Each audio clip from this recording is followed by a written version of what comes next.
Thank you for tuning in to another episode of The People's Chef. Today we have kimchi fried rice recipe. Nice simple recipe to cook at home in about 10 to 15 minutes.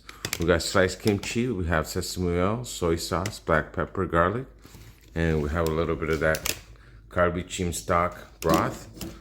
We have fish sausage, kielbasa sausage, cabbage, and onions. We're gonna cut this all up into just have them diced into small piece. Great for stir frying in the wok. All right, this is a great little recipe for maybe a family of 4 or 5. Now we have all our vegetables chopped up. We've got our diced fish sausage, diced kielbasa sausage, cabbage, and onions. We used about a half an onion and about a quarter of a cabbage, and probably about 8-9 ounces of sausage each. And then next up, we have to chop up the kimchi.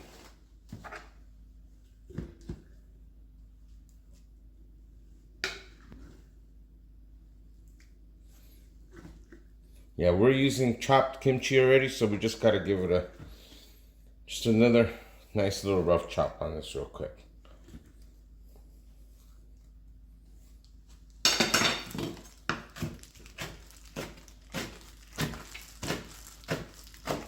You could normally find kimchis at most Asian markets, Korean markets, Chinese markets, and they even have them at like Target, Walmart, and a lot of the big stores nowadays. Okay. Now for the sauce, we have about 4 ounces of our kalbi jjim broth that we made for another dinner. You could use any kind of chicken stock, beef broth, any kind of broth you have. Just gives it a little bit of moistness to the fried rice, and it'll help in the cooking process. To this, we're going to add maybe 3-4 tablespoons of soy sauce. And we're going to do about 2 tablespoons of sesame oil. 1, 2. And then we're gonna add some pepper. You could add in other type of ingredients that you like. You could even put herbs, garlic powder, ginger powder, whatever you like, depending on your preference. I'm gonna use fresh minced garlic. I'm gonna saute this with all of the sausage and the onions, so give it a nice flavor, and so it won't overpower the dish. Okay, now that we have our hot wok going, we're going to add the little bit of avocado oil to help saute the vegetables and the kimchi. You want to saute the vegetables there until they're slightly translucent, and for the kimchi to be completely soft and nice to eat.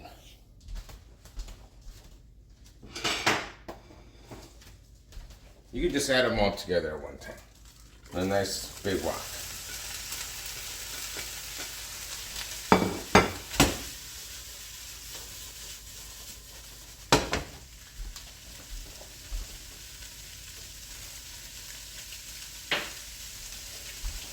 I'm gonna add about a good big couple tablespoons of garlic.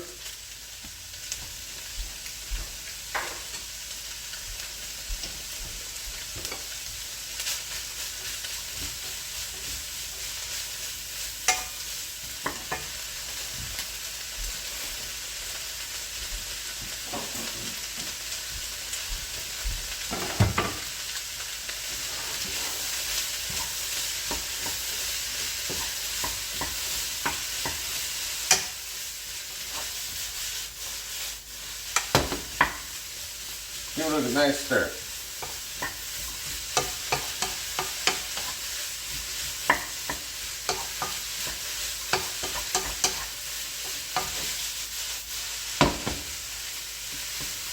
And then once that starts getting cooked a little, you want to add the kimchi. Add it right in the middle if you like.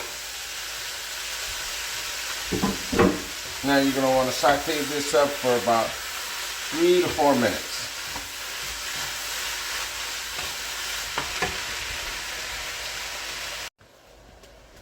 Now that we have been cooking this mixture for about 3-4 minutes, you can see how they're getting fully cooked, and we have our broth mixture here on the side. We're going to be incorporating that broth in about 30 seconds. And then from your kimchi container, you want to pour in some of that kimchi broth for extra added flavor. This will kick it up real nice. Give it a nice tangy umami flavor.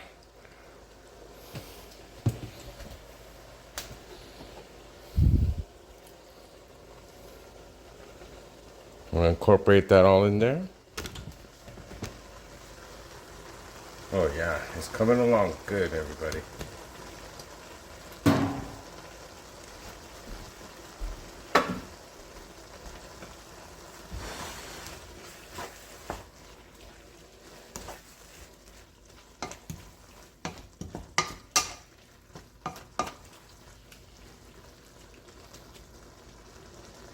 These are one of the childhood favorites of my past. My mom used to always cook this for me.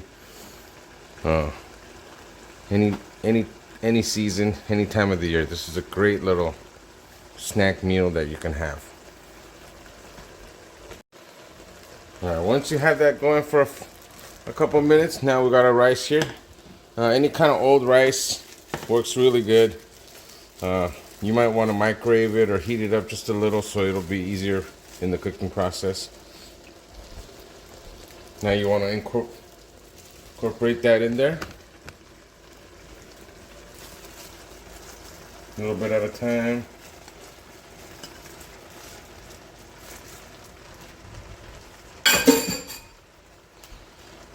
Yeah. I'm cooking for about 3-4 people. This will feed about 3 to 4 people. But if you're at home and you don't have to use as much ingredients, you could cut down this recipe to your liking.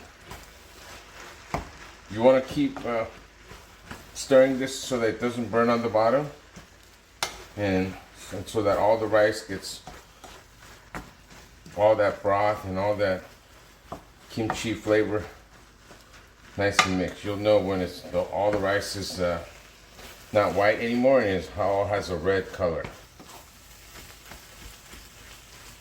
And it's okay to give it a little bit of a hot char on the bottom. The rice is really good when it's a little bit, not burnt, but just to where it's a little bit crispy. That is the consistency you're looking for in a kimchi fried rice.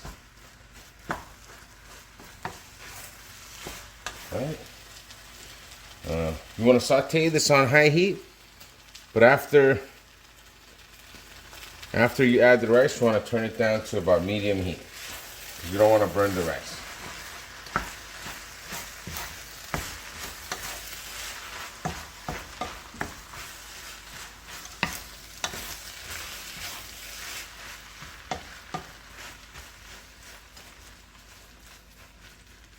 And if you like, you can serve this kimchi fried rice with the fried egg on top, maybe over easy.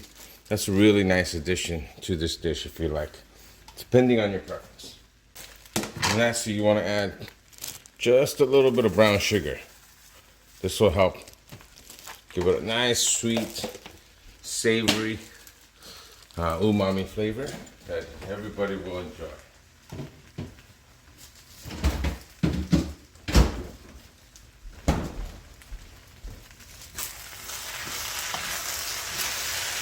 Oh yeah, you'll know it's almost ready when you can hear the sizzle of the pan on the bottom, which is the rice getting crispy and almost ready to be served. You want to just stir this around for about 3-4 minutes, depending on how crispy and cooked you want the rice.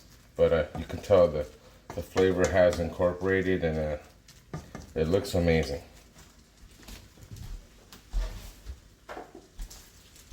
And now at the end you can put a little bit of pepper here for your taste.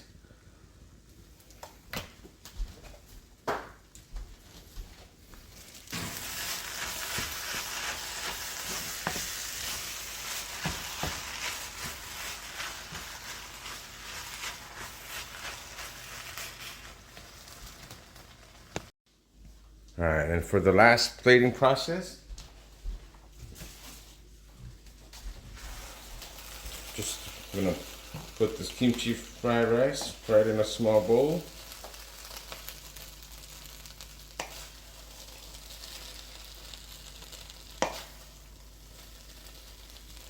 Yeah, and like I said, a fried egg on top, or even green scallions, sesame seeds, whatever you like. You can add it on the top as a garnish, and it'll be ready to serve.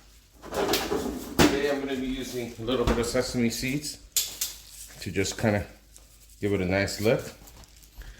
So here we go, everybody. Give you a nice close-up view of the kimchi fried rice. Thank you for joining in to another episode of The People's Chef. Have a great night and a great day. Bye-bye.